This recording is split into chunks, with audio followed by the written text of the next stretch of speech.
नमस्कार मंडळी. पंढरीचा विठोबा आणि आषाढी कार्तिकी वारी ही महाराष्ट्राची खासियत आहे.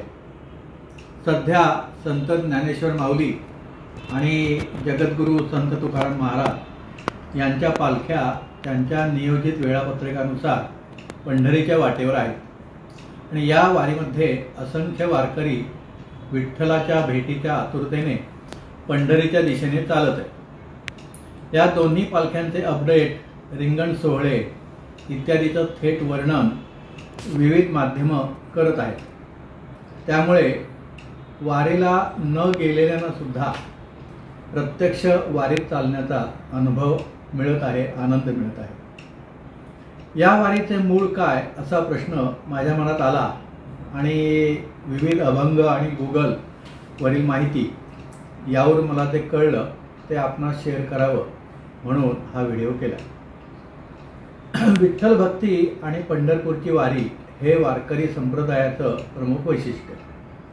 विठुरायाचे दर्शन घेण्यासाठी वारकरी लोकांची पंढरपूरला पायी जाणारी दिंडी म्हणजे वारी.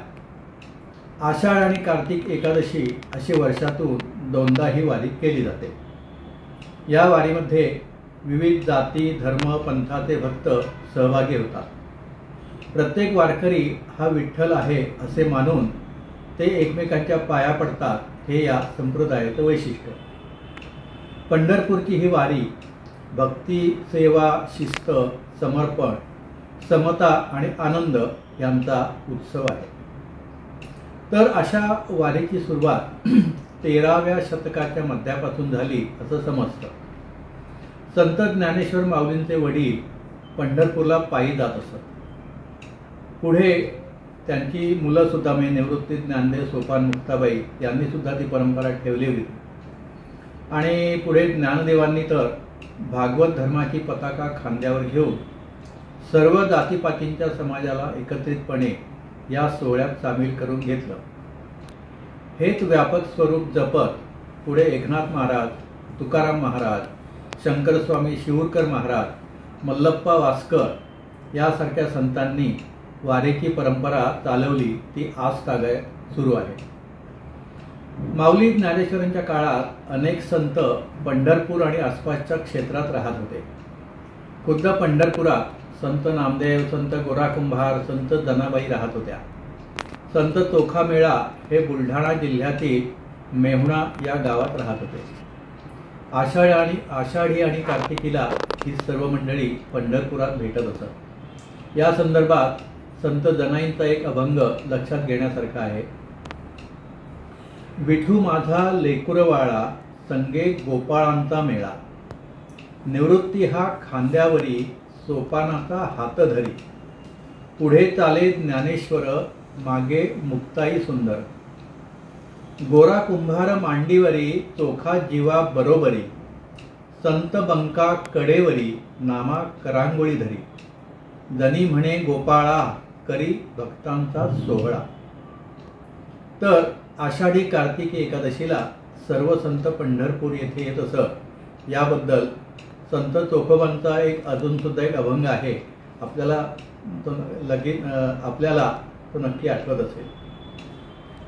आषाढी कार्तिकी भक्तजन येती, पंढरीच्या वाळवंटी संत गोळा होती, चोखा म्हणे नाम घेता, चोखा म्हणे नाम घेता, भक्त होती दंग, नाथा घरी नाते माथा, सखा पांडुरंग, नाथा घरी नाते माथा, सखा पांडुरंग, अबीर गुलाल उधळीत रंग, नाथा घरी नाते माझा, सखा पांडुरंग. ही सर्व परिस्थिती 13व्या शतकातील आहे. अर्थात वाळवंटात जमल्यानंतर विठ्ठल नामाचा गजर, भजन, कीर्तन वगैरे होत असे आणि त्यात सर्व भक्त तल्लीन होत असत. संत नामदेव महाराज कीर्तन करत असताना साक्षात पांडुरंग नाचत असे वर्णन संत जनाबाईंच्या एका अभंगात सापडते. तो अभंग असा आहे. नामदेव कीर्तन करी प्रेम भरे नाचे पांडुरंग, जनाबाई म्हणे देवा बोला अभंग, अभंग बोलता कीर्तनी रंग ओढवला, प्रेमाची आनंदे देव नाचू लागला. तर असं हे नामदेवांचं कीर्तन वाळवंटात रंगत असे. संत ज्ञानेश्वर आणि संत नामदेव यांच्या नंतरचे वारकरी संप्रदायातील प्रमुख संत म्हणजे जगद्गुरू संत तुकाराम महाराज. तुकारामांच्या घरात पूर्वापार विठ्ठल भक्ती होती. त्यांचे वडील नेहमी वारीला जात असत आणि ही परंपरा तुकाराम महाराज आणि त्यांचे बंधू कान्होबा आणि तुकाराम महाराजांची मुले यांनी सुरू ठेवली होती. तुकाराम महाराजांनी धार्मिक, सामाजिक आणि नैतिक विषयासंदर्भात सुमारे 4500 अभंग लिहिलेले आहेत. संत नामदेव महाराजांचे सुद्धा 4000च्या दरम्यान अभंग आहेत. अन्य संतांनी सुद्धा अनेक अभंग लिहिलेले आहेत आणि हे सर्व अभंग वारकऱ्यांच्या मुखात आजही कायम आहेत, जे वारीच्या प्रवासात म्हटले जातात. वारीमध्ये चालताना प्रत्येकाची श्रद्धा असते की कधीतरी मला विठ्ठलाचे प्रत्यक्ष दर्शन होईल. ज्या अर्थी संतांना तो दिसला आहे त्या अर्थी मलाही तो कधीतरी दिसेल, म्हणून संतांचे वचन प्रमाण मानून अढळ श्रद्धेने निस्सीम भक्ती करत वारकरी नियमितपणे वारीला जात असतात. याबद्दलची एक गोष्ट सांगतो. कदाचित तुम्हाला ती माहिती पण असेल, पण परत एकदा ऐका. एक वृद्ध गृहस्थ वारीला जात होता. वाटेत एकाने त्याला प्रश्न विचारला की बाबा किती वर्षे वारीला जात आहे? तो म्हणाला, मी पहिल्यांदा माझ्या बाच्या खांद्यावरून वारीला गेलो होतो.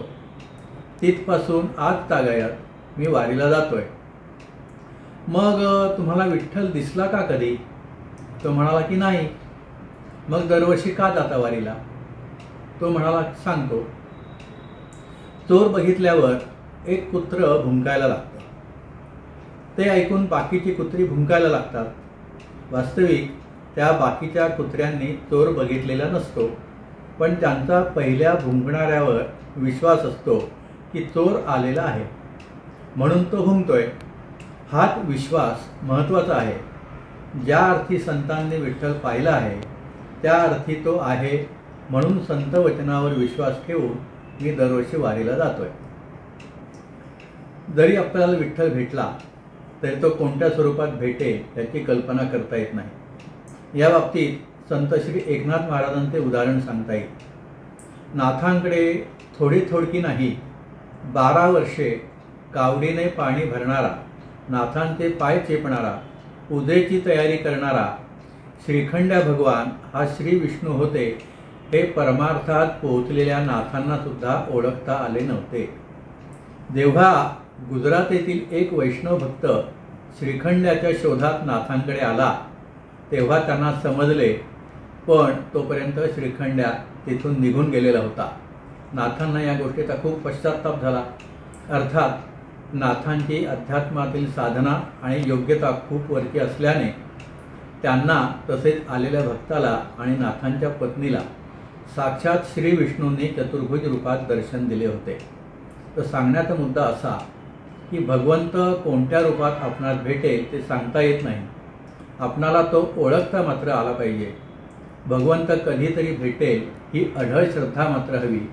हीच श्रद्धा वारकऱ्यांकडे असते. पंढरपूरला वारीला का जायचं याबद्दल संत सेना महाराज यांचा एक अभंग आहे.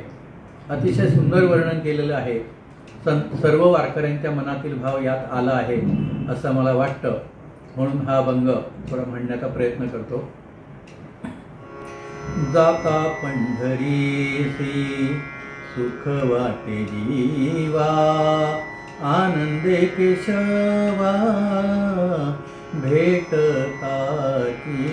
जाता पंढरीसी या सुखाची उपमा नाही त्रिभुवनी, पाहिली शोधूनी अवघी तीर्थे, अवघी तीर्थे. जाता पंढरीसी ऐसा नाम घोष ऐसे पताकांचे भार, ऐसा नाम ऐसे पताकांचे भार ऐसे वैष्णव दिगंबर दावा कोठे दाता पंढरीची ऐसी चंद्रभागा ऐसा पुंडलिक ऐसा वेणुनादी कान्हा दावा दाता पंढरीची ऐसा विटेवरी उभा कटेवरी कर ऐसे पाहता निर्धार नाही कोठे दाता पंढरीची सेना म्हणे कोण सांगितली संती या परती विश्रांती न मिळे जीवा परती विश्रांती न मिळे जीवा दाता पंढरीची सुख वाटे जीवा आनंदे केशवा भेटताती दाता पंढरीची. मला वाटतं वरील अभंगावरून तुम्हालाही वारीचं महत्त्व लक्षात आलं असेल. मी सुद्धा वारी मार्गात माऊलींच्या पालखीचे दर्शन घेण्याची संधी अजूनपर्यंत 2 वेळा घेतली आहे. दिनांक 4 जुलै 2014 रोजी नातेपुते ते माळशिरस दरम्यान चालत जाऊन आणि दिनांक 11 जुलै 2016 रोजी वेळापूर येथे अशी 2 वेळा ती संधी मला मिळाली. पण ते नुसतेच धावते दर्शन होतं. निदान काही दिवस तरी वारकरी बंधूंच्या सहवासात राहून वारीचा अनुभव घेण्याची इच्छा अजून राहिली आहे. ती बहुधा कार्तिकीच्या वेळी घेईन असं मला वाटतं. तर मंडळी, वारीची सुरुवात 13व्या शतकात होऊन सुद्धा आज तागायत ती टिकून आहे याचे श्रेय सर्व संत मंडळींना आहे. वारकरी संप्रदायामुळे भक्तीबरोबरच सामाजिक समता आणि बंधुता टिकून राहिली आहे. म्हणून या वारीला महत्त्व आहे. संत ज्ञानेश्वरांनी भागवत धर्माची पताका खांद्यावर घेऊन सर्व जातीतील समाजाला बरोबर घेत सुरू केलेली ही वारीची परंपरा अशीच टिकून राहो ही ईश्वरचरणी प्रार्थना करतो आणि इथे विरमतो. मंडळी, आपल्याला हा व्हिडिओ कसा वाटला हे जरूर कळवा. लाईक करा, शेअर करा आणि आपणास माहिती असणाऱ्या वारकरी बंधूंना तर नक्कीच शेअर करा. तसेच चॅनेलला अजून जर सबस्क्राईब केले नसेल तर जरूर सबस्क्राईब करा. धन्यवाद. नमस्कार.